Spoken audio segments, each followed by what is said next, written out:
and tell you all that I'm definitely snacking during this call. It is supposed to be casual and lunch and learn. We're allowed to eat. I know. Um, I'm wondering what are you snacking on? I am having a little cheese and meat and crackers and some dried fruits. Nice charcuterie board. Oh yeah.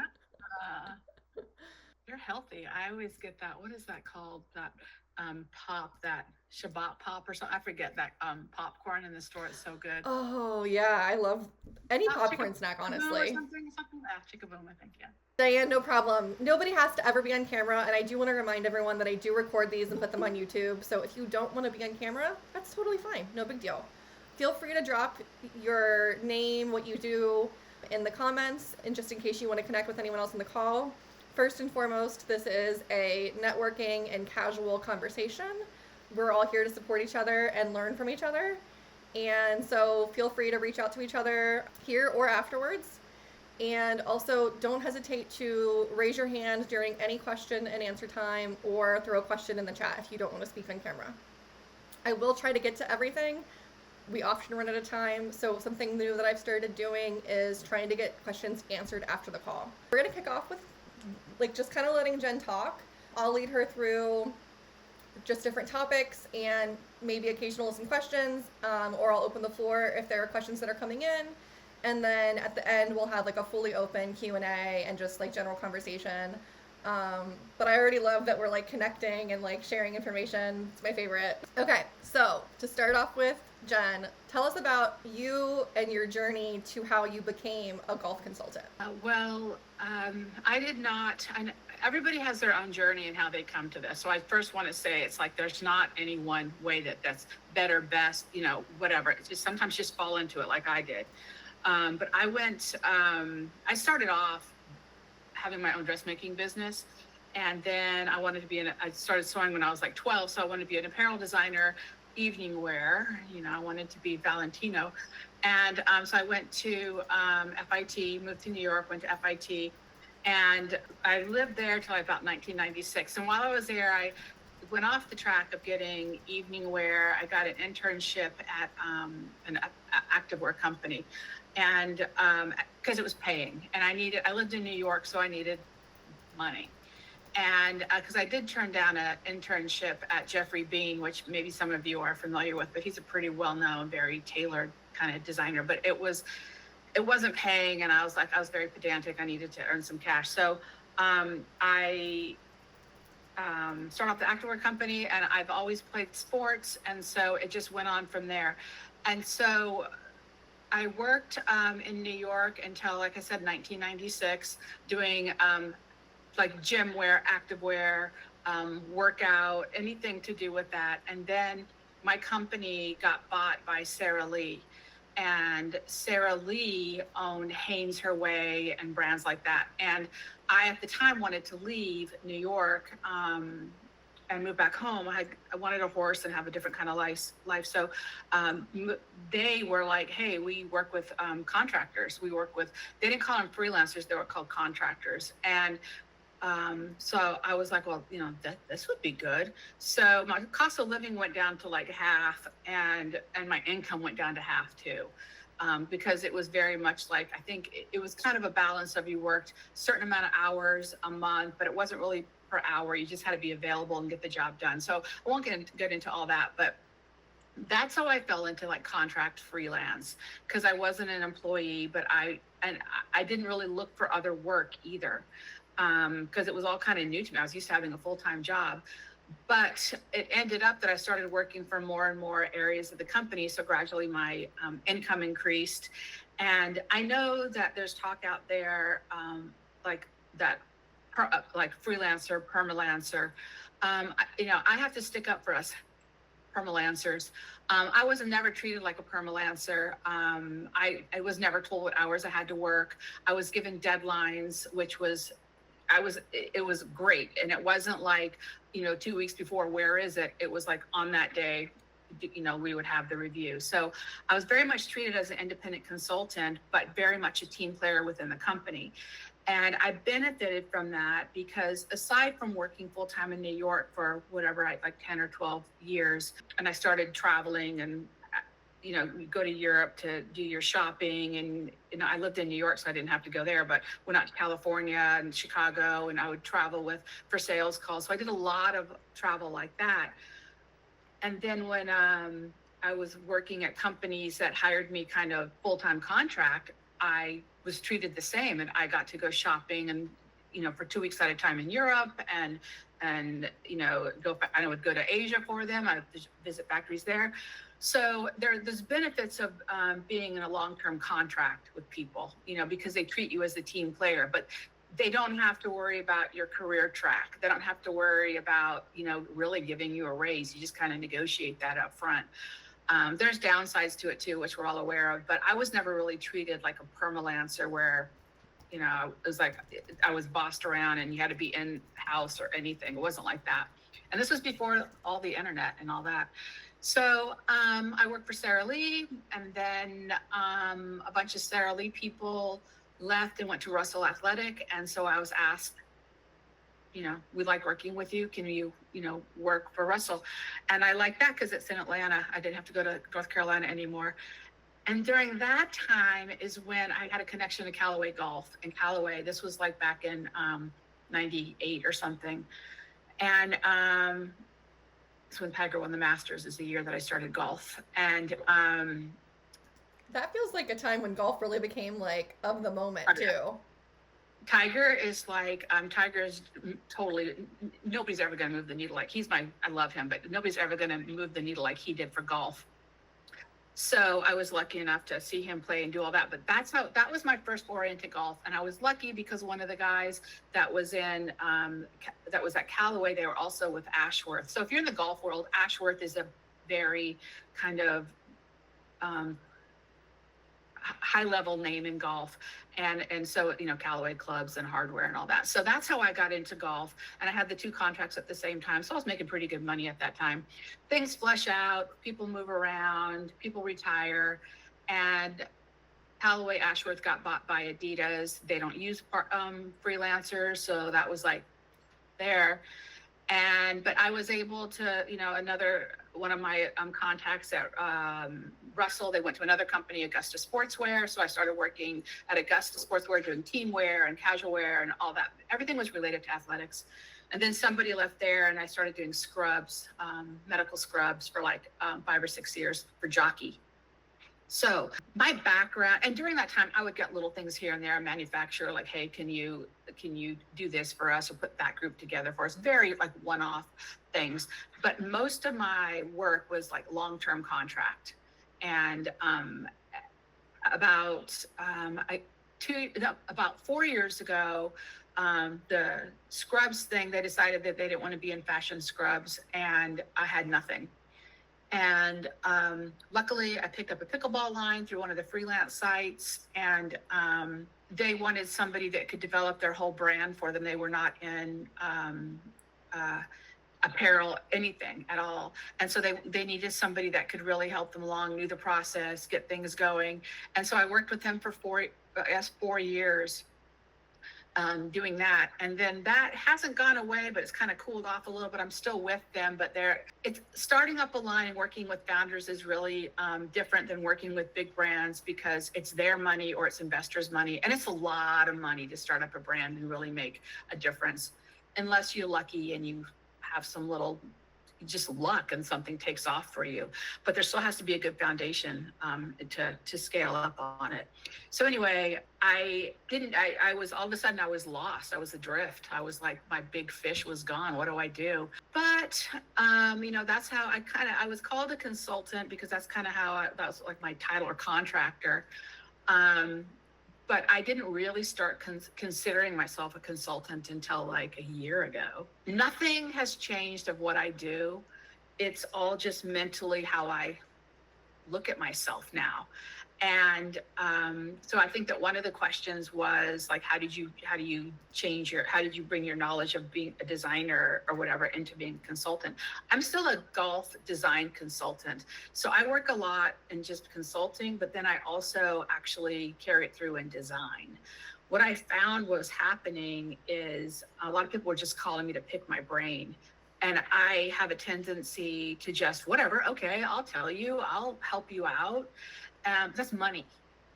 I can save you, just in 5 or 10 minutes of you shouldn't do this or you should do that or rethink about this or that. It's like I can save you a lot of money. So I started really realizing, yeah, you don't really want to do that. You kind of want to capitalize on that. So the turning point for me of changing how I worked and looked at things was getting a business coach. And I interviewed a few of them, and a couple of them were like, oh, maybe we can do something with what you have. You're kind of all over the place in what you've done.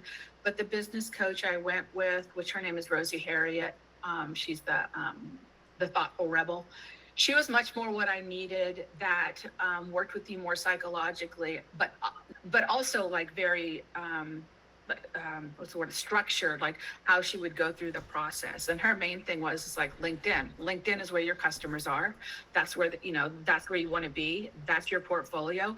I just got a nice contract with a Chinese factory that wants to start a golf line. They do uniforms already, but never had a designer. Quoted my price, not a problem. Never saw one sketch from me, not one sketch. So, and she told me that it was like, when you send out your portfolio, you think that's the be all end all. They don't know what they're looking at. How can they even know what they're looking at? They don't know what you can do for them. So it really started thinking about like how I present myself. So that was the big shift of how I present myself on LinkedIn. And one of the questions is like, how you find inbound leads. I picked a customer that I wanted in my head, like what this ideal founder would be. And I talked to her, and she's a her. And, I'm like, she is going to start this business. She's going to be a founder. And of course, there's other people outside of that may be attracted to talking to me. And that's just icing on the cake. But I talked to her. And I think that my shift was being a freelancer is very much like, oh, what do you need? I can do it. Or I can, oh, you need that designed? I can do it. And I was just always in that mode because I was used to just doing a lot of different things. But now I think very much in like, can we work together? Can I really help you? What do you really need? What would benefit you? Not really talking about how creative I am or look at these wonderful sketches. My big thing is this is a business. Fashion is a business, and I'm not here to present this beautiful line that cannot be produced. It's a business. It has to go down sew lines. You have to source the fabric. It has to be delivered. It has to fit. And so I really look at it that way, that it comes down to dollars and cents.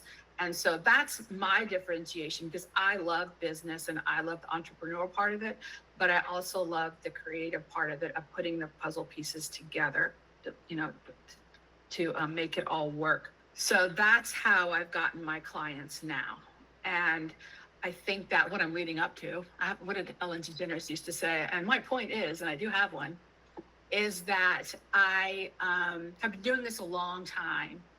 And after you do it, and all of you, no matter what level you're at, there's a lot of things that you just do because you just do it. You have to really take a step back and think about all the different things you do and how you do it, and have appreciation for it, have a value to it, and what you're bringing to the client too. So, and you have to be able to break that down, because that's what you market. That's what you market over and over again on LinkedIn. LinkedIn is not about how many followers you have, how many connections you have. It's not about, I do post things that are kind of personal, but that's so they get to know you. It's not for just, for likes. So it's very much a business platform. I mean, yeah, it's fun and you can do fun stuff in it, but it's a business platform, and I think, and here's a tip, and I don't want this to come off like snotty or snobby or anything. The problem with connecting with people that do the same thing that you do is that pretty soon that becomes your algorithm. And those people, except for Courtney, because she hired me, except for people, you want to go to people that I worked with her on a project. You want to talk to people or be people that are the decision makers that are going to hire you. So you need to go after people like that. And any of you could call me up at any time and I'll talk like I do now, whatever you want to hear.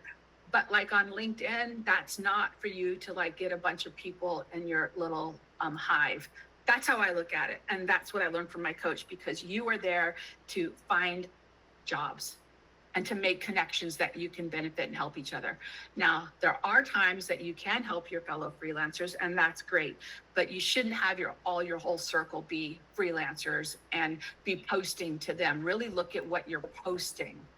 And if you're posting a lot about the freelance business, your client doesn't care about that. They don't care.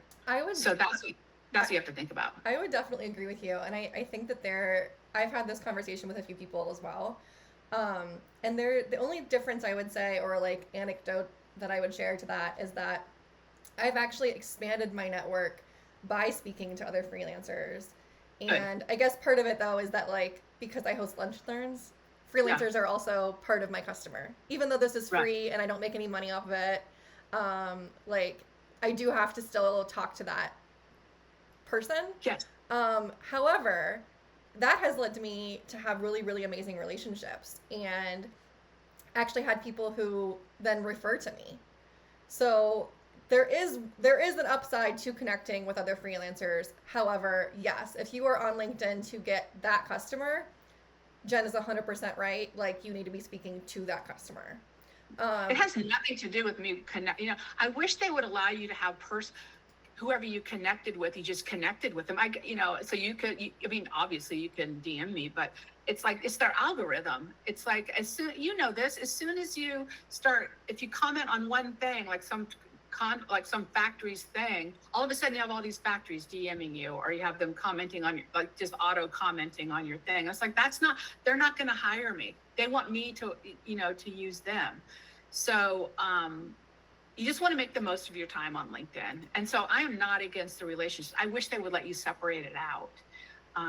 They don't. Yeah. You've said so many really interesting things, and I feel like there's probably people who are having questions already. I'm sorry, I talk a lot. So No. It's part of the reason I wanted to have you on, because the conversations that you and I have had have been so amazing.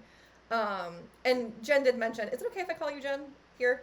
Okay. I did hire her. Well, my client hired her. So I am working with a golf client, and I don't know golf. And I told them that when I started working with them. Like, I am an accessories designer. I can build your hat. I can build your belt. I can build your glove. But, like, I'm not a golf person. And they wanted to end up hiring me to manage their entire collection, including their apparel. And so when they did that, and they were a startup. So when they hired me for that, they hadn't launched yet. And so I realized that they didn't really have a brand identity, and I was like sitting here like, what do I even do with this? Because I don't know golf. And I saw Jen on LinkedIn. Somehow the algorithm spoke to me and brought me to her. I might have searched for her. I honestly don't remember. Not searched for her specifically, but searched for someone in golf. And somehow we were connected, and I looked at her post and I was like, she's what I need. She is everything I need right now, is someone who understands the golf industry and can tell me how to help my client. And so I thought about hiring her myself. And then I thought, like, that's really stupid. Like, I'm not going to spend my money to hire her to help my client. Like, if my client wants this help, I told them who I was. If they want this, they should hire her. That's right. They needed to pay me, not you. And so that's what I ended up doing, is I went to my client. It took probably like 4 or 5 conversations to get there, but they did end up paying for her consulting services. And so we then got to work together. And within, I think it's like a 5-hour like consulting. 5-hour block. Yeah. And we've only used like a portion of it so far. But with just that little bit, I was able to like quickly pick her brain, get an idea of who the brand identity should be, what my reference brands should be, what the style choices should be, and like that led me to be able to then go back to my client and just take off. So we saved so much time on that front end just so quickly by connecting with someone who was an expert in the thing that I needed help with. And I think that's also something that's really great when you're connecting with other freelancers, and like people in this room right now, is like understanding what everyone does really well so that you can partner with each other. Because when you're a freelancer, like you can feel really siloed. You can feel like really alone, and like when there's a problem, you don't know who to go to, who to help find help for fixing it. And the answer is your network. The answer is the people in this room and understanding who has what strengths and who you can go to when you need help. Yeah. And I will say that being a freelancer is, you do have to get out of your vacuum sometimes. And the only way to do it is to talk to other freelancers, because as much as people try, and not even just fashion freelancers, anybody that has to hustle, that's who you have to kind of confide in and look to, because like somebody who works full time at a job they're going to listen to you or be sympathetic, but they don't get it. Yeah, it's something that like I never thought I would be a freelancer. I never thought that I would like own my own business. For my entire life up until I did it, thought that this was impossible. And so like I get it when you talk to people who have not done this yet, they don't get it. And it's really hard to relate or ask for advice or anything because it's just a very, very different experience. Allison said I'm sorry, go ahead, Courtney. Go ahead. I was just reading Allison's comment in the chat box. It says, your niche makes it easier to know exactly who to go to. She's worked with other freelancers, either on the hiring side or the hired side, and it's always fun. And she's right. Like having a strong niche, whether it's like the only thing you do or how you present yourself, at least then people know who to go to when they need someone. Yeah. I think there was a question, and why do I specialize in golf? Mm-hmm. Why did it appeal to me? And I don't play golf. And but Ralph Lauren doesn't play polo. He did pretty well. So I think that I just had a connection to it. I just liked it. And I think that when I first started doing golf, and it was with it actually was with Top Flight, and it was a brand that Sarah Lee owned. Callaway's where I really got a taste of it, like in the big leagues. But Top Flight, and I told Courtney the story. I lived in Atlanta, and I was working on the line or whatever, and I was telling my boss, like, oh, I'm going to go to the Masters. My stepfather has tickets. What are you talking about? You're going to the Masters? I'm like, oh, well, I'm going to the Masters. Can't you just go to Ticketmaster and get tickets? I had no idea that it was this big to do. It's a lottery to get tickets. And that was the year Tiger was there. And I knew who he was, obviously. I mean, I'm in sports. But that was when I was hooked. I was like, this is it. He's so precision and so athletic and so intense and such an athlete. And I just loved it. And I always liked Nike. This has not been a good week for me in Nike, because I don't know how you guys feel, but the whole Skims connection with Nike, I'm like, why did you do that? But anyway, that's what Nike's doing. But Nike at the time, Nike's a great company, but I just love Tiger Woods and always have. And I just, followed golf through them because it's a very intense, tough sport. It's very mental, and then there's a lot of precision to it. So I just liked it. And I liked that. I liked the apparel. I liked being clothing, but also with especially women's, you could be really fun, and do a lot of stuff. So it was just something that I synced with. And there was something, there's, why do you like anything? It was just something that resonated with me. And then somebody said, as this is a non-glamorous genre, do you still incorporate fashion trends into your designs? Well, there's a lot of, golf is like one of the biggest drivers right now, and like crossover leisure wear. There's a company called Malbon that's doing really well, that's doing some really creative stuff. And there's another one called Grayson that the guy was out Ralph Lauren. So it's like they're really driving a lot of the business. Lululemon has just gotten into golf. So and maybe it's non-glamorous in that I can't do certain things, but really it's a lot of fun, and you get to be wild with prints. The fabrics are not as limited as you would think. There's all kinds of price points in it. Some of the outerwear, it starts at $850, $1,000. So it has a lot of categories to it. So I just like it. And I'm maybe it's not glamorous, but there's definitely fashion trends. I definitely have to watch color. There's things that do well in color, but there's things that when you get into the real world of designing, it's not all glamorous. All that stuff on the runway, they're really just there to sell their perfume. It's not a lot to just sell what is it, like 1% of the 1% can afford, couture. So I don't really consider, it depends on what you consider glamorous. Being able to pay my bills is pretty glamorous for me. I just want to apologize to everyone. I have no idea what's going on with the camera right now. I'm sorry if it's distracting. I tried to fix it. It's not happening, so we're just gonna go with it. I'm just glitchy today. I do want to kind of round back a little bit to some of these questions that came in early, because I really appreciate when you guys all do that early. It helps give us an idea of like what people are most interested in hearing about. So you did kind of talk a little bit about how you find leads for your clients. So can we talk about that a little bit more? Yeah. Sometimes you're going to have leads where you get them from other people and they'll call you and that happens. And sometimes you'll get somebody that they think you're going to be a good fit and you get it and you're like, ick. But, this is nothing against this person, but I don't do that at all. And then other times they'll come with something you're like, hey, I never thought about it. I could do that. But my main source, it always has been like word of mouth. And that's how I've gotten my main contracts. And I would just name my price. That was my annual rate. And I'd get my monthly fee. That's how I work. I work on a retainer. It's not a true retainer because I never had designated hours that they could have me for.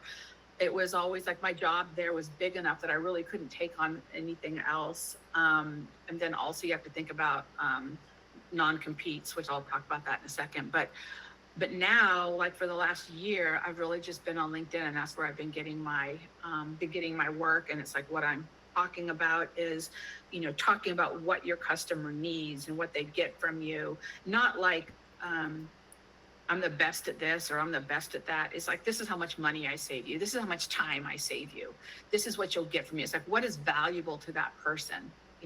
Go through and list like what are the 3 top things that your ideal person that you want them to hire, who you want to hire you. It's like, what are they suffering from? Is because they don't know anything about the industry? Is it because they don't have enough money to, do it big so you can help them do it small, or they just need somebody to help them think through stuff? It's really like, what does that person need? And then what can you do to help that person? And what are your strengths? My strength's business, and I would say that there was another question in here, something about consulting, but some of the stuff that I'm telling you is like, it just comes from being in the industry a long time, and you build your way into it and you take advantage of the weird little projects that come your way that can give a growth opportunity. I mean, some of the best experience I have are like the most boring things I ever had to do, which is like attend these big marketing and budget meetings, at these big companies. I mean, but it's like, when I look back, it was like, I had exposure to like budgets of millions and millions of dollars and what they care about, and so I learned a lot of what really happens, and about forecasting, and about the sales channels, and about shipping and distribution. And you guys may know all of that, but after a while, it just kind of builds and builds and builds. And then it gets into where you can be a consulting role where you can help somebody, get to that level. So that's how I kind of changed into consulting. But it's it's just mainly been on LinkedIn now that I just post about how I can help that my client or my potential client. It's not about showing how well I design. Like this last job, I didn't show anything, and another job that I'm signing, never saw a sketch. I'm glad you said that again, because you said that earlier, and I meant to round back to that. So, you don't have like an online portfolio. I mean, like, I think you have a website, but you really don't have a portfolio. I also do not have a portfolio. I don't have a website. I might occasionally throw together like a PDF of something to share with someone, but like 90% of the time, people hire me without ever seeing anything that I've done. And it's based on referrals, and it's based on my LinkedIn presence. And like 90% of the time when I do put together like a little PDF something, it's very simple and it's very curated, and it's just like, here are some relevant things to what you want to talk about. And like, if this makes you feel better, I'm happy to share it with you. But like, the reality is you're not working with what's on the screen, you're working with me. Right. And that and your point is accurate. It's like Rosie, my business coach, was like, you don't need a website. And I was like, you're so ingrained in how to have a website. And she's like, you don't. And I wanted it because I was, I wanted to do some other things where I was like, maybe sign, my ebook that I did, I wanted it to be like a place for people to go. But because I didn't really know how you did that on LinkedIn, but really LinkedIn is, I think, I don't even know. I think I used to have some sketches on there, whatever, but I took it down because here's the other thing about what's happened with the internet is it depends. I'm not an illustrator. I can do really nice flats. I'm not an illustrator. People think fashion designers are all like, that's an illustrator. I am surrounded by friends that are illustrators and I envy them that they're beautiful. But I do flats because they're technical. They get, it's how you sew from them and what you make and all that. But you can buy those. You don't know. So when they're seeing sketches, like maybe you're just really good at filling in color and you can merchandise and do stuff, and that's great. But to my coach's point, it was like you show them a collection. What do they know what to do with that? Now they might do it that they like your style, or you have to, because it's not like if I got a call from some golf brand that I could help them maybe in some ways, but other ways I'm like, I'm not a good fit. I don't think that way. It's not, that's not where I come from. But the other thing is like when I went to FIT, one of my illustration classes was every week you work for a different designer. You walk in, it's like, I need 100 sketches as if you work for Calvin Klein. I need one, if you work for Ralph Lauren, it's like you had to be able to, because it was like a trade. You had a talent, a profession, a skill. And it's also a service, which that's where it gets into. Somebody wanted to ask about like how you price, which is top of mind for every freelance design. It's how you price. And I price in a lot of different ways. If you don't want to be specific, you don't have to. I know plenty of people who don't like to say it out loud, and that's totally fine. Oh, I know that. Because I price in a lot of different ways, but I have really struggled in this past year and have overcome it. I feel like it's a huge accomplishment. The per hour thing, I no longer quote per hour. I provide a service. It's a skill. And it's like, and this is my proposal for this project that I am doing for you. There's a really great guy out there. I don't know if you guys follow this guy named Chris Do, and it's D-O. He does graphic design, but he's mainly about business and how you present it and how you talk about things. And he will talk through scenarios about, well, what if somebody asks this? Well, then you just like, that's I can get that for $2,000 off of Fiverr or whatever. And he's like, oh, that's great. Then, go to Fiverr. That's good if that's what you want. If you don't want to invest in your business or like have, so it's kind of like, it's taught me a lot that way. So I don't really want to say value-based, because I know a lot of people say, well, they're going to make, $1 million off of that. I need a percentage of that. That's not really my thing. I'm like, that's just not my thing. So I don't really always need to know. I like to know what their volume is going to be so I can see how big they're thinking, but it's not so I can get a piece of that. So I used to do per hour, and my rate was $250 an hour. I'll tell you straight up. I waffled on that a lot. It wasn't, sometimes I was like, I'd put 3 hours into that hour because I know how I think and I go off, into different tangents. But I can get a lot done in an hour. And what I get done in an hour is worth that, So that's where I got off of the other sites, because all it came up to is like what your hourly rate was, and I couldn't compete to somebody that was quoting $25 an hour. Yeah. But I have some of the clients I had who had been on those sites said they didn't understand the hourly rate on how low they were on there, and they felt like a lot of those sites were a race to the bottom. Mm-hmm. Some people have really good luck. It was not my jam. So as far as, hours and rates, it's kind of like, I know how long it takes me to do a tech pack, but I also know that they give me 10 of them, how fast I can do it. Sometimes I purposely price myself out of something because I don't want to do it. Or because I know they're going to be a pain and it better be worth my time. So I do that. Oh yeah, the PETA fee. I know plenty of us in this room have talked about the PETA fee. Yeah, yeah, I And like just that. so if anyone who doesn't know what we're talking about, PITA, pain in the ass. It's a PETA client. They get that fee. Yeah, it's just sometimes you just don't want it. I've been really lucky. I've had really good clients. But it's, as far as what you charge, it's very difficult. I'll tell you who's your best friends. Chat GPT is go in there and start asking it questions about how much you should charge for something. And like, I'm a freelancer with this many years of business. I specialize in this. I want to get these kind of clients. I'm being asked to do 3 tops, 2 bottoms, XYZ colorways, patterns, whatever. I mean, you can load it up on what you're asking it, and it will spit out where you should be in it. And I would say that chat is pretty accurate on what it is, because they give you like a proposal of like the whole project.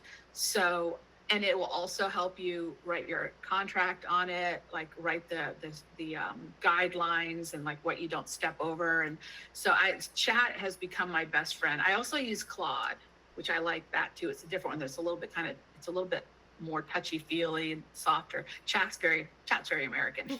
So, I have not used Claude yet, but I like was literally thinking this morning that I might do a lunch and learn just about using ChatGPT or yeah. any language learning model, because I think so many people don't understand how to use it or how to get the most out of it, and I think that could be a really, really interesting conversation. Just for instance, I dictate to it now because I can't type fast, and so now I'll be like, okay, I want to plan a trip to Florence. I want to hit these sites. I want to have this, and it will. What the hours are, what the best days are. Have you thought about doing this over here and over there? So once you start thinking outside the box of what it can do, it's helpful. Now I will say, I'm like, it's not, don't kiss my ass when you like give me the answer on this. Tell me the truth, because it's always going to tell you how fabulous you are. But it also will give you an opinion, and it's up to you whether you take it. But it'll bring up good pros and cons, and you can ask, "I want 10 pros and cons." Oh, and you can also, I know this is brought up in other communities, but you can also ask it like, "What are the 10 up and coming swimwear brands or juniors brands, or that are at Target or at Macy's or at Nordstrom's?" I mean, chat is really your friend and getting a lot of information out there. But as far as like what you should charge, it just starts to give you some viewpoints on it, and it can't always go in. Once you start doing research, you realize how it doesn't see what you see. It kind of has to go back in the backgrounds, and sometimes it doesn't have access to certain parts of the websites. But sometimes it can gather information that you've missed, but you can ask it to cite it. Where'd you get that from? And it'll, come back. So, as far as what you charge, like I said, I know in my head how long something takes, and that's what they get. You get it, like they want me to do a style, which I don't like just doing one style. I don't work that way, but it's it's everything from whether they give you the concept, or it's like, oh, am I coming up with the concept? Am I doing the fabric? Am I doing the tech pack? How many iterations of that? How many revisions do you get? Within what time frame? This is your price. And that's what it is. And they don't get to say, oh, but what if I didn't do this? What if I didn't do that? Don't start nickel and diming yourself. It's just like when you go to, when you get something priced from like Hong Kong, and you start putting stuff on, it'll cost $1 more, $2 more. And you think like, oh, when I start taking it off, it's going to cost that much. Like, we'll take off 10 cents. So it's like, don't nickel and dime yourself. Like, you name your price. Sometimes you have to eat it, but you live and learn, but you name your price and be proud of it. I do want to revert back really quick. I saw in the chat, Allison made a comment about like referrals and websites, and we were talking about LinkedIn and portfolios and things. I do want to say, like, because I know we have a variety of people in the room, our experience is not the same for everyone. So like, right. If you don't have a LinkedIn presence, obviously that's not where you're going to get your leads from. In that case, you might want to have a website. or you've had a really strong website, or you've built a really strong website, and that's where your leads come from. So like, we're not saying this is like a one size fits all thing for sure. It's just our current experience, and we're just saying that like it's possible. So I hope everyone like felt that way. Okay, yeah, it may not be for everybody, but it's like, it's free, it has a great algorithm. It's a place that you can kind of, make points about what your skill set is and talk, and talk to them and what people need. So it's someplace that you don't know how somebody's going to end up there or be on a referral. So you might have some sort of presence. I'm not even saying you have to post every day. You can have something that you just pin to your, I forget what they call it, but like pin at the top of it, so people can go there. There's a lot of designers that because I'll find out that I'm following them up on a project or working with them. I'll go to LinkedIn to see if they're there. It doesn't affect my opinion if they're there or not. I don't, but sometimes you can learn and like, oh, that's interesting. So for me and the type of clients I want and hope to get, they want to see how much I know. And so that's what I post about and how I can help them with it. So that's why LinkedIn is good. And it's also why you get kind of repetitive, because like nobody scrolls back to the very beginning, You should. You're restating like the similar things because that's like keeping it relevant. Yeah. Okay, so we're gonna move on to some questions. We'll try to, since we're starting to run out of time, like we'll keep this to like a minute or two per topic.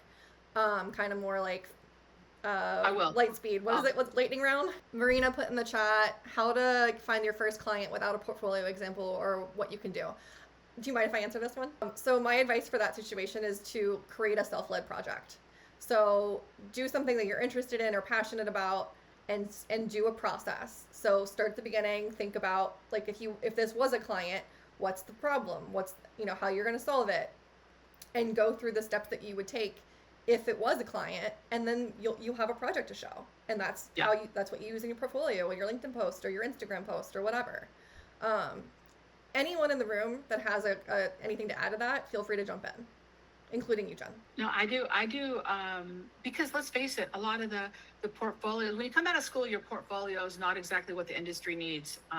It's just not how they want to see it. And you can see plenty of examples of people's portfolios online that you could get an idea, but of what you should have. But yeah, sometimes the self-led projects, it is what you want, because you want to show like off your skill set to the most, So yeah, I would do that. And also Jacqueline, yes, that is Christo. That's his website.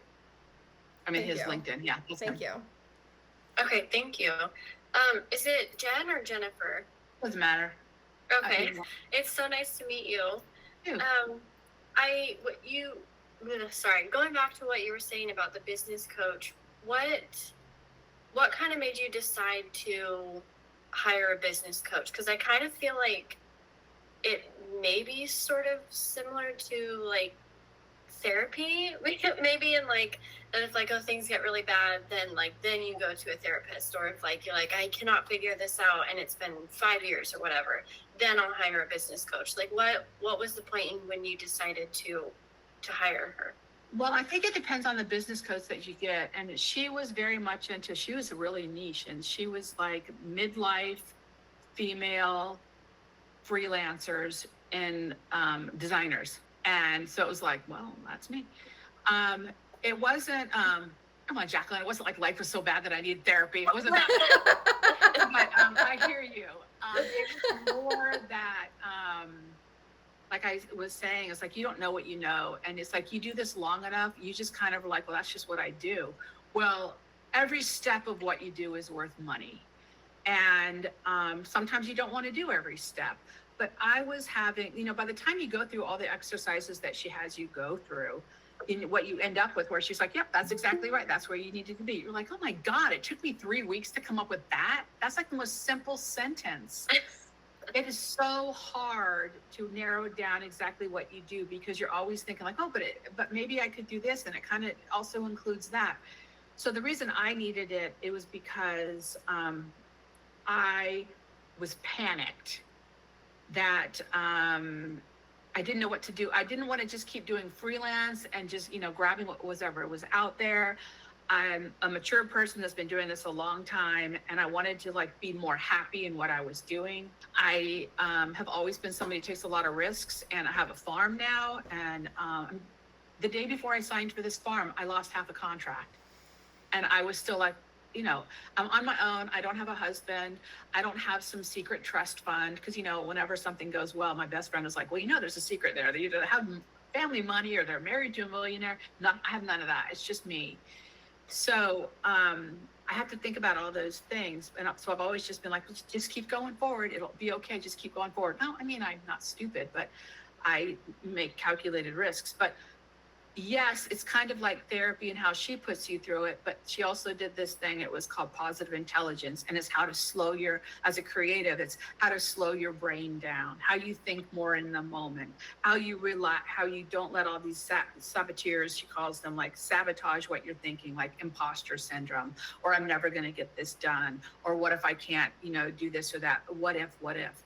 So yeah, it's a bit like therapy, but I think you just have to find the right coach. Because for me, she was what I needed. It was a lot of one-on-one, and she would meet you where you were at. Like for me, I needed work, and so I just started posting right away. And it wasn't the wrong thing to do because I learned quickly on how you have to do it.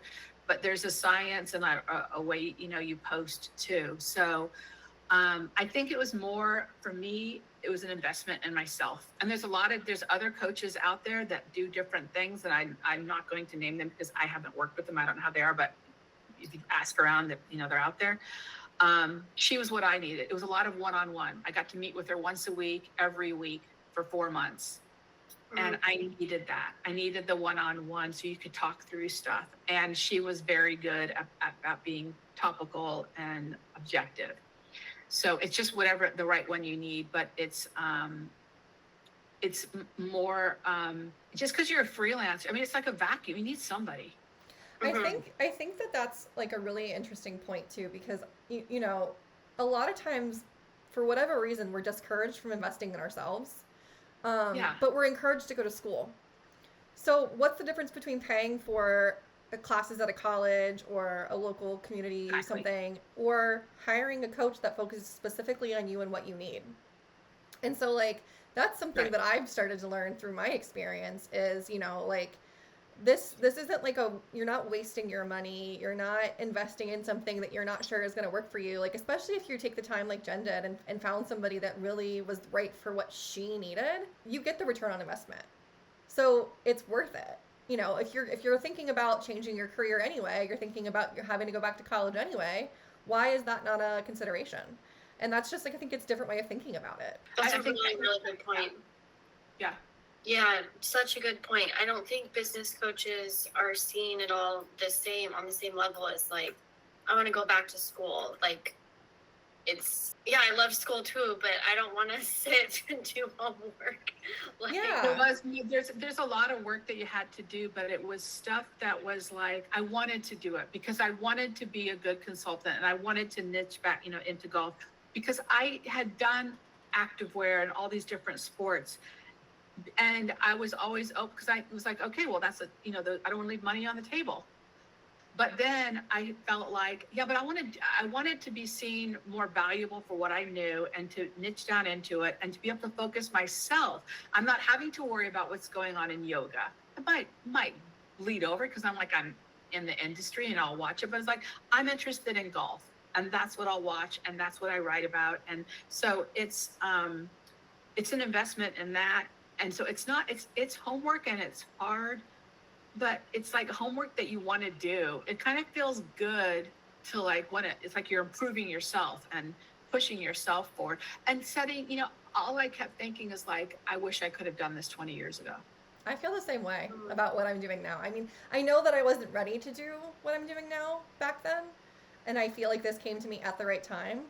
But even experiencing it, I'm like, man, I wish I would have started this earlier. Like, man, I wish I would have prioritized this or known better or whatever.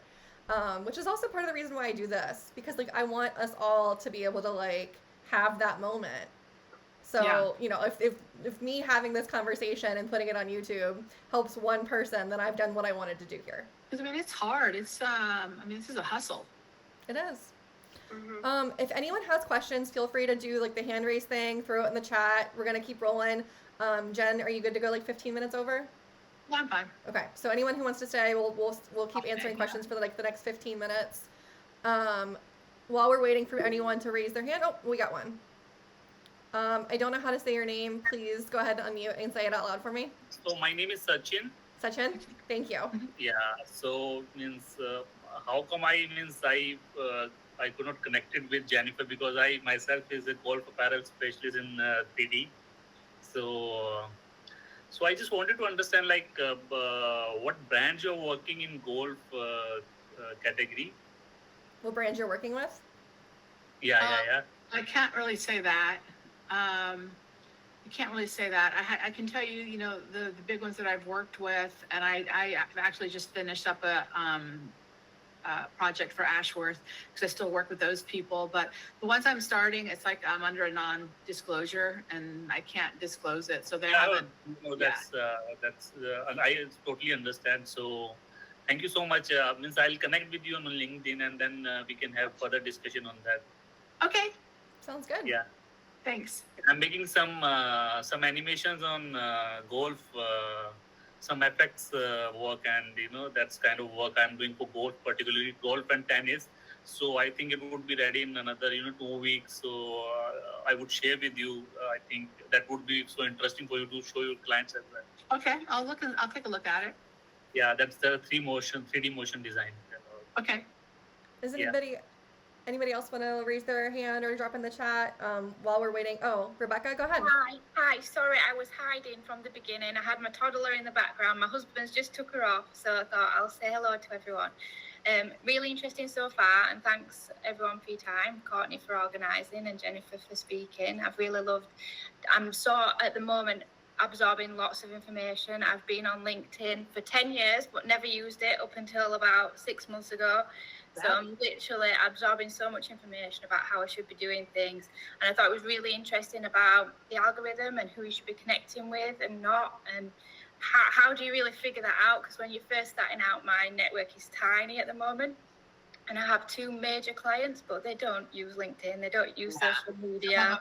I know. So it's like, it's kind of like trying to position yourself and you feel like you're speaking to no one unless you sort of like, collect like a few people. Like obviously I'm in the group and the community with some of these guys. So if I've tried to connect with you and it's a bit of a bone of contention, that's fine, no problem. It's not a bone of contention. It's that it's like that's who I didn't want my feed, everything filled up with. I do go. I mean, because I do go to people's sites to see what they're posting, and I will comment and stuff. Yeah. So it's not like I don't want to say that like I'm just putting up a wall, but you want to connect with people that are going to be decision makers. Yeah. And so what you need to do is, this is the way I do it is you can put in different, like I put in like golf brand founders, like you can put in different words. It's just like Google where you can put in different words and different people pop up. And then you'll find somebody else that you put in every single word and they'll pop up and you're like, where have you been? So, and I just send them a connect. I don't send a note with it. I don't follow up with anything. I don't cold pitch on LinkedIn. I think that's, for me, that's just not what I do. It feels icky to me. I think that the main thing that I learned is that it is quiet. This is how I tell myself when it's quiet and like you're not getting any, don't feel like you're getting any likes or any anything, is that these people are busy. And it's like they might just be, you're just scrolling through. So I just think in my head, like, plenty of people saw that. They're just busy and they'll catch up with them later, because I do get DMs that say like, I really enjoy what you write, or I do that. So like people are paying attention. So you just have to write like that, but go in and try to make connections. And I'm always like, I get a thrill. It was like, oh, the president of so-and-so like accepted my connections. You're like, at this, sometimes when you're at home alone, that's all you got, you're like, oh, yay. But, you just never know. And so then what happens is, I'm not that sciencey, but I think somehow you end up in other people's algorithms too, because they they connected with you. So spend your time connecting, and here's the other thing that I learned is like, I think like after a month or 45 days, I go in and I take back that if they don't connect with me and don't accept it, I take back that request, because it takes 30 days before you can request them again, or else it just is hanging. It just hangs out there, and you'll never have the and it goes to the bottom of the list. Like I have like over 100 current requests from people that. Okay, so I disagree with you here, and I'm fine with that. Okay. Everyone has a different opinion, but I always send a note when I can, when I'm trying to connect with someone, because I want them to know why I'm connecting. And I also some of them, but I don't. Yeah, and I also don't want to end up on someone's like bottom of their list, because like I know that I have over 100 people who have requested to connect with me, and I do try to be a little discerning, because I feel like there's people out there who trust me, who then look at my network and see that I'm connected with someone and think that they should connect with that person too because I'm connected to them. And so I have been a little bit more selective because of that. Because I don't want to lend trust to someone just because they requested me. It's, I don't know them. No, I agree with you. Yeah, I do. Because there are some people that you just get bombarded with, and it was like, I don't want that. I don't know you. I don't want them to think I'm doing business with you. And it's mainly just not only trolls, that's not what I want, just opportunists that just like factories that want to come in. It's like, okay, hi. Yeah, I do think that's something that I saw a huge influx. It's like, as you start posting about product development related topics, factories will just start bombarding you. And so like, it is a kind of a fine line. That's where I would love to have a separate profile, to have a profile that's just about like letting manufacturers like connect with me and be like, okay, well, here's a library for me in the future for when I want to reference it. I wish that was an option. Yeah, I have seen people post like, thank you, not in search of factories now. I have seen people add that to their post. So it's just a thing that happens. But I just, if you Google it, ask chat. You don't get any, what I found and had read about, you don't get any more response to whether if you write a note or you don't, So, but it's up to you what you want to do. Because sometimes I do, we're like, hey, I liked, that we did this, or we went here together, or you're part of the same group I am. Sometimes I do, but most of the time I don't. And it hasn't affected how many people, will connect with me. That reminded me, there was a question about like feast or famine. Like, do you still experience like the feast and famine? I had the famine about a year ago, and that's gone away. But no, I haven't really had that, and that's mainly because I do long-term contracts, and that like I started off saying, some people call that a permalancer, but it's paid off for me. Like the factory that I'm working with now, when I was talking. The operations guy wanted a quote just on a season, and then the owner was like, well, I want to work with somebody a long time. So because they had seen how long I worked with different companies, I love my clients. It's like I want to help them get from one thing to the next. I'm not in this for just to do a project at a time. I used to be, but that's just not how I want to do my time now. I have nothing against that, And that's something that I'm trying. Like I think it's coming up. I posted like one of the little sections out of my book. And I'm not pushing my book. I just want to tell you. No, you should push your book, because I actually put that in the content. We should talk about that. This is why I wrote this, is because there's so many articles and posts on how to be a freelancer, but the problem I found is people don't know how to work with us. They don't know the difference. They don't know how to work with us. They don't know what we need. They don't know how we like to be paid, what we need to ask for, how you work things out, what the contracts are, how you deal with it. Because I'm a proponent that it's like, my creativity is not a commodity that you can just, what's the next one? I can go on Fiverr and I can get it.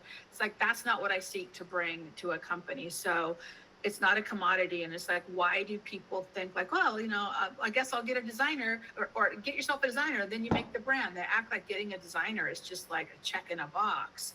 And we're so much more valuable than that. And so I was hoping to kind of serve that for so many founders that start up. they don't know what we do or how we can guide them through it, or how many different types of designers they may need, or do they want to consult in the designer, or a one-stop shop studio, or all of them. So I tried to lay that out. And I think that, for yourself, you should know where your boundaries are of what you do and what you don't want to do, because you're in control of that. Now, I know we all need money, and sometimes you're like, I'll just suck it up and do it. But as you go along, you can establish those boundaries more and more, because the scope creep is like the killer. It's like cancer. And it's just like, the more you let it go, the more people will just like, oh, but can you do this? And but can you do that? Well, that's next spring. Oh, but I thought maybe we could start working on it. No. I just dropped the link to her book in the chat. So if anyone's like curious about more about what that's about, if we have more time, I do want to round back to the book as well. Because I think it's like, she let me have a little sneak peek because I was just really curious. And it never occurred to me to really try to teach a client how best to work with me. Like, we try to guide them, we try to like get them to listen to what we have to say, and then most of the time we're just meeting them where they're at. We're trying to adapt to how they want us to work. But in reality, like, they'll have more success if they adapt to how we need to work, because we're the ones in the industry, right? So like, I think that's a really interesting conversation to have. Go ahead. Oh, it's especially when you're working with startups. It's like you're steering that ship, and you're the leader. And I know it depends on what level you're at as a freelancer, but you can gradually like grow into how you want to be treated and how you want to lead. And I think it's maybe you all are there, and I hope you are, but for me, it was a switch to be like, oh yeah, I'm doing, I don't have to say, but what do you want? It's like, this is what I provide. These are my boundaries, And I think that I'm a business person too. I think that's really important to say too, is like, this depends on where you're at in your journey. Like, if you're a brand new freelancer who's offering like just a tech pack, and I don't want to say just a tech pack, but you guys know what I mean. Like, if you're offering a specific service, a tech pack, just flats, like something like that, of course you're not going to tell your client to like work the way that you need to work, because that's a whole different conversation. This is more in like the more holistic, like brand building type of conversation, where you really have to lead them through a journey. Yeah. Megan, what's your question? Thanks so much. Yeah, I guess for me, I was wondering if you had any advice, because like, I spent many years in like corporate, roles, and now, I'm like working as like, not just like freelance design work, but I'm doing a lot of consulting too on like the development process and stuff. And so it's just like, it's such a different mindset from being in corporate and like kind of being told what your job is, and this is the way we do it, to like kind of now having to like diagnose, and give advice. I don't know. It's just a very, very different mindset, and definitely an adjustment for me, and like definitely something I'm still learning. And I guess I wonder if you have any advice about that. Are you doing consulting for the design business, or are you saying you're doing consulting for the corporate business you were in? Well, like I'm consulting with like small brands and like just entrepreneurs on like the design process. Okay. But my corporate experience was in design and development, because my last job was a company where like designers did all the development directly with factories. So what is your difficulty been in what you're doing? I guess in a way it's like now I have to, whereas before like I was like more like kind of following protocols and helping create processes, but now I'm kind of like helping people establish those things from scratch, really, and also helping companies who maybe have started the process development and like are have done things like honestly the wrong way, like without tech packs and stuff, and having to like kind of advise them and stuff, and say like this is give them like best practices. This is a really big question, I think, because it's something that a lot of people in your position do have to figure out and ask themselves. And I've talked to quite a few people who have decided like they don't want to do that. Like, because it's a whole other job. It's a whole other thought process. It's a lot of mental energy. And so there are people who are just like, I'm not interested in doing that. So like, if that's what you need, like, I'm not the right person for you. And they refer to someone else, or they refer to an agency. But I think I do want Jen to answer this too. But like, for me, cause I'm going through this too, Megan. You have to stop and sit and spend time with yourself and figure out, so that you can then give advice, because you realize that like part of the reason they're hiring you is because they're trusting your expertise to lead them. And so even though they're not asking you for specific things, you need to think ahead to offer it. Yeah. Jen, please go. I think that, going back to like what was, when I was going through my coaching process, a lot of that was diving down into getting into just the simple little steps of what you did and what you offer, and breaking it down, and deciding, making it for yourself. What do you think the process should be? And you come up with your own process. That's what what you're selling. Now you might want to separate that out from the design, from your part of the design process. Because my viewpoint is always, whatever information I give is just not what I'm just saying now, give my personal opinion. But if I give you information on a process of how to produce a line or a collection, I'm telling you how it should be done. I don't care if you can hire me or not. If you go to somebody else, still follow these rules. I'm not. So you have to just be sure that you would stand behind them and be like, well, this is how it's supposed to be done. If you don't want to use me, that's fine. But this is how it's supposed to be done. And I think that that's what shows leadership and strength, and ultimately will get you further. So you have to, I know it just, I don't know if this will be the answer you want to hear, but it's like you have to dig deep and do the process. And you have to go through, like, what are the pain points that they're going to have? How do you solve that? Or if you're going through the process of how you, go from concept to, completion, or concept to collection, then it's like, these are the steps that you have to do, and then maybe you break them down into different steps of what you can help them with. And then maybe they hire you for design, or maybe they don't. But there's not, that's the beauty of this. It's like, just come up with your own process, and it might be something different than somebody else's. It might be, essentially, all the processes are the same, because we all have to hit the same milestones, but how you come about it is differently, and how you approach it. Like, mine's very business oriented, that this thing has got to make numbers. And we do everything we can to do that within the realm of creativity. You might be like, I do everything crazy creative, and then I worry about prices later, and it still gets done. So it's like, come at it from how you want it to be, so that if you were doing a TED talk, be like, this is how I do it, and this is how you should do it too. So does that answer your question? Yes, that does help. Like, I definitely need to think through, like, how I can describe my approach better, because I feel like I intuitively know how to do it, and I do enjoy this kind of work. I really do. So that's why I asked about it. And I actually have an interview for a consulting position with like a local company that found me on LinkedIn, because they need help with their process. Like, they have a small team, and their team is getting bigger, and things are like, they need help, like, even just creating a calendar, so Exactly. Like, stuff like that. And like, I've done all that before. I feel comfortable, like, with my experience, but then I have to, like, I've never done it like this in a consulting capacity, where I have to come in and diagnose and then give advice, so. Yeah. Well, that's exactly it. You do like a triage of what their pain points are, and then you meet them where they're at, but then you still get to go through the steps of what the actual steps are.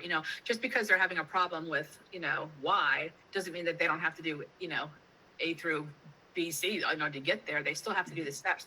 You help them meet them where they're at, and then you give them the process of what you do. That's my thought. I mean, because they want to hear what they want to hear, and then you have to take them through the process. But you have to, that was the hardest part of my whole coaching process of going through it, was like digging deep about what I just knew intuitively. And like, well, it just gets done because you do all of this. Well, Yeah. steps. It's hard. It's hard, Megan. Avanti, what's your question? Hi. Thanks, Courtney, and hi, Jennifer. It's been a really, really great presentation from you, like really, really insightful. I was just curious about one thing. Going back to when you were speaking about how you tend to self-promote mostly on LinkedIn, and a lot of your business is developed through referrals and people reaching out to you. But do you not practice any kind of outreach at all? Like, do you pitch at all? This is something that you don't do at all. Okay. I was curious about that. I don't, and in the beginning, I did it to one person, and I still kind of work with her a little bit, but it wasn't something that I was comfortable with because I get pitches on LinkedIn, and a lot of it is, a lot of it feels like spam, and maybe it's not, maybe it's just their presentation. My favorite's like, oh, just give me your phone number. No. So, I just don't, and it feels weird saying that. It's like saying that I don't have a portfolio is hard for me to say too, because it's all about like pitching. And when you're first trying to get clients, I can see where that's, you feel like you want to show them what it is. But I think that, the other thing that you can do is, just scour for job opportunities and see what's out there to get what you can. And if you feel like you have to pitch, I'm just not the person to talk to. There's plenty of people that are happy doing that and doing well like that. It's just not something I'm comfortable with. But like everybody's journey is different. To decide to do freelance is difficult. I would never, if somebody said, help me decide if I should go freelance or not, I'll talk you through all the pros and cons, but you are never going to hear me say, yeah, do it. No. I'll be like, think about it. It's your own choice, I think it's really interesting though that like, even though you don't cold pitch, you've created a funnel for yourself. And that's part of the reason why, one, I found you, and two, I wanted to bring you on today because like you've done enough of the right things to create an inbound lead. Yeah. And that's what the whole coaching thing was about also, was teaching you how, that's what Rosie taught me, is teaching you how to really get granular in your post. Because I used to just kind of write about different things and bring different things into like what I was talking about. She's like, what's the pain point here? Why did you bring that up? You're talking about golf, And so I would talk about I've talked about like the perfect navy. I've talked about how you can, samples can come in wrong. What do you do? I've talked about, tech packs and grading and but I talk about them each in one post. And main thing I talk about is, the cost of, like, if your whole sample run comes in wrong, it's like you've blown 50 grand or, 20 grand or whatever. So, and I talk about like really knowing your brand DNA and how you really have to have a foothold in that, because that, sets your whole tone. So it's like, I dig into each thing that I really believe in, and I post about just that little tiny topic in that post. And then I post every day. And within that, I also post like, pictures of my farm, pictures of an animal, pictures when I was 4, but it always kind of ties into it so they can kind of know you too. But it's like, I've worked, and Megan, this applies to you too, is like, I post about what I'm good at. And I'm establishing myself as that, and when you have experience like you do, it's like, then post about that.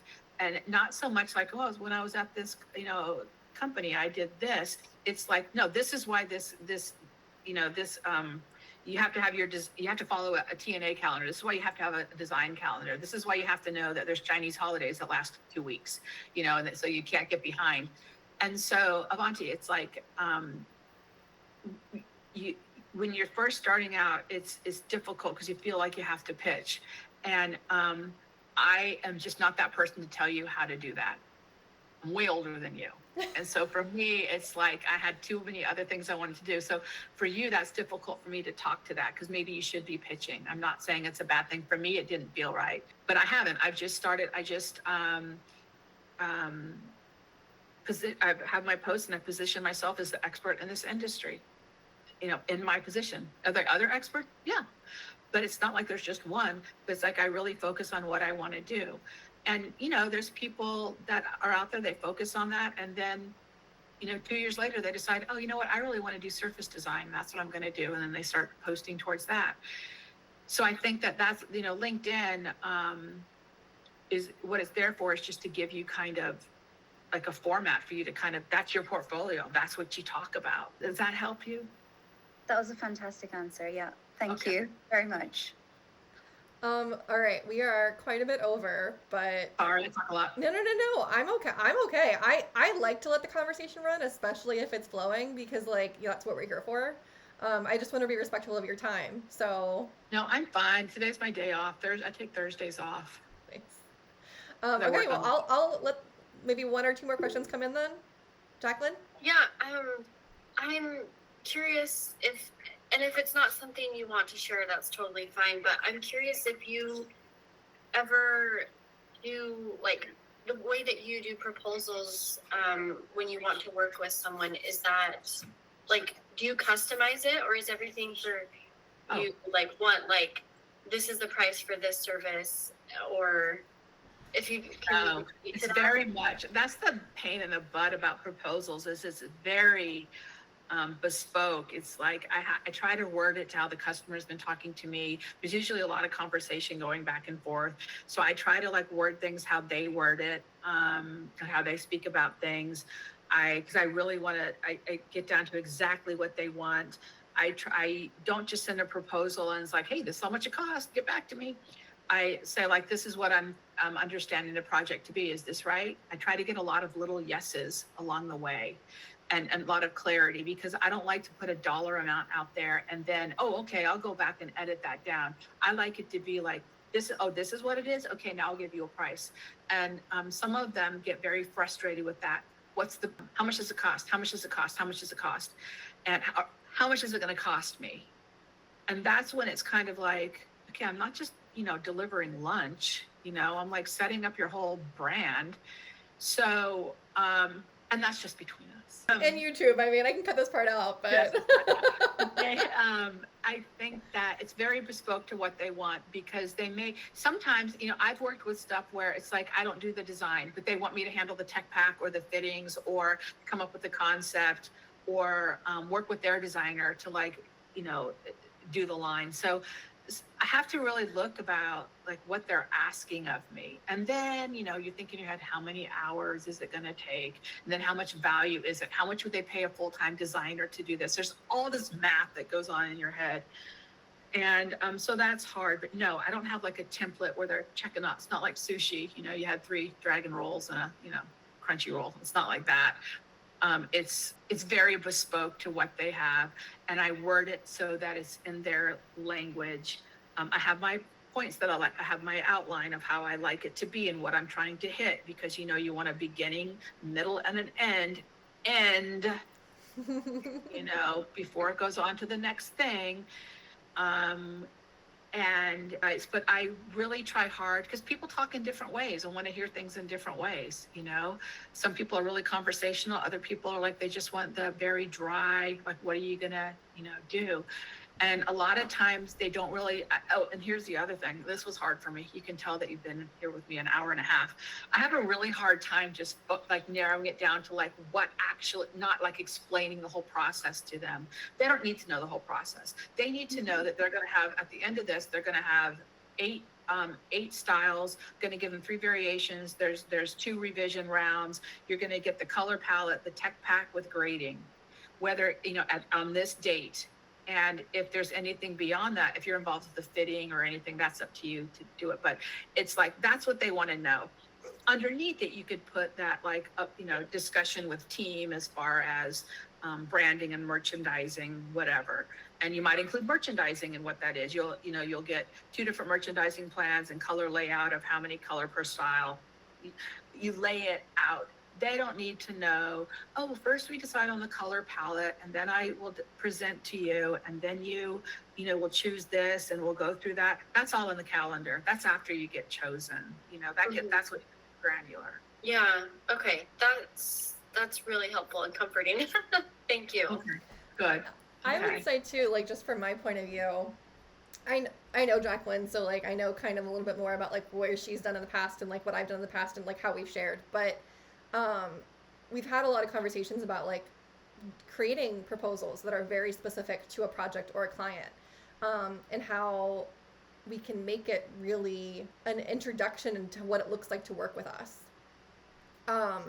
And sometimes when we feel like there might be a client that, or a potential client, discovery call, whatever, that we don't think they're going to buy in. don't waste your time doing all those things. You know, write an email, send it off. If they're still interested, they'll come back. But if you're getting the vibes where they're like, they're wasting your time, they're confused, they're really focusing on just that number, not really the total investment and like the benefits of working with you, you have a feeling they're probably going to say no. Don't waste 3 hours of your time creating a beautiful proposal for them. Send an email, break it down, be very clear. Yeah. But, you know, and I just did that recently. I thought that this guy, he was very unorganized, very confused. I tried to like make sure that I understood what he was actually asking for. I recapped that in the email. I gave him very short bullet point options of 3 different packages. He's already signed the contract. It's crazy. Yeah. Wow. You never know what's gonna happen. You never know. You don't know what's going to happen. Yeah, you never know. Thank you, because I have been struggling with that of how much time to put into proposals because you haven't gotten the contract yet. So like, how much time do you spend on it? But it's just not my vibe or my style to send something that's just like, I could send that to you. I could send that to you. Like, No. it is clear that this proposal I made specifically for this person. There's no way that it's able to duplicate because I thought about you while I was spending this time on it. And I do think that shows. It does show, Jacqueline. And it's like, this is your business. You're a business person. You can run it how you want. Yeah, you get to choose how you want to show up. Yeah. And some people have templates that they send off because this is what they do. And it's like, if you don't take part in certain parts of it, that's fine. I still charge you for it. You know, that's maybe what they say. It's like, that's just the cost of doing business with them. But, and that may still apply, but I don't write it that way. You know, I kind of like try to, you know, massage it so it comes out to what they want. But yeah, it's very bespoke. And I had tried, because I'm like, okay, send it off, whatever. And I've been taught that, you know, you should go through the proposal of what exactly it is on a Zoom call, personal, walk them through it. And then, is that what you want? And then when you're ready to give them the action, and I forget, it's like, there's a proposal, there's like, I think Chris Doe is like, there's a proposal for what the project is. And then there's like a request for the quote or something. So there's like 2 steps to it where you present what the proposal is this correct? This is what we're going through. So you outline it after your conversations, and then you would go back in and, you know, go walk through the dollar amounts, and then you're just very like, and this is how much it costs, you know. The thing is that's like, I do that for big, you know, over like, you know, maybe over $5,000 if they're over that. Anything under that is kind of like, you talk to them, this is how much it kind of is, and, you know, that's what it is, you know, one off. But you can run it how you want. It's your business. Do whatever you want. So much freedom. And that's, you know, and that's the hard part of it, is because you, as a designer, you're creative. So you're always like, well, but I could do this and I could do that and da-da-da-da-da. Just make Gotta it reel it in. that way. You can change it on the next person. You know, they don't know.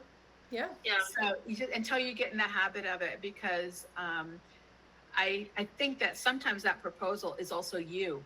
Mm-hmm. Having to think through what the process is, and like, oh yeah, I forgot, they're thinking that they want this, and I want to make sure I tell them that if they choose that route, it's gonna, you know, add more time to it. So sometimes it is an exercise in you making sure there's clarity to it, so you don't forget something and get stung in the end. And you will be stung, but at times we all are. But most of the time, it's clarity for yourself too. Mm-hmm. Yeah, for sure. Thank you. All right, guys, I am going to call it. All right, Jen, thank you so much for being here today. Thank you for sharing so much about yourself. All of you that came, thank you for coming and listening and asking questions and putting questions in advance. I appreciate all of you being here. And next time, actually, I should say this. Next time, October, we're going to have 2 lunch and learns. So make sure you're keeping an eye out for that. We're going to talk about threads and seams, which I think they're going to be both really great conversations. Thank you. Thanks, Courtney. Bye, guys. Thank you, Bye, Jennifer. everybody.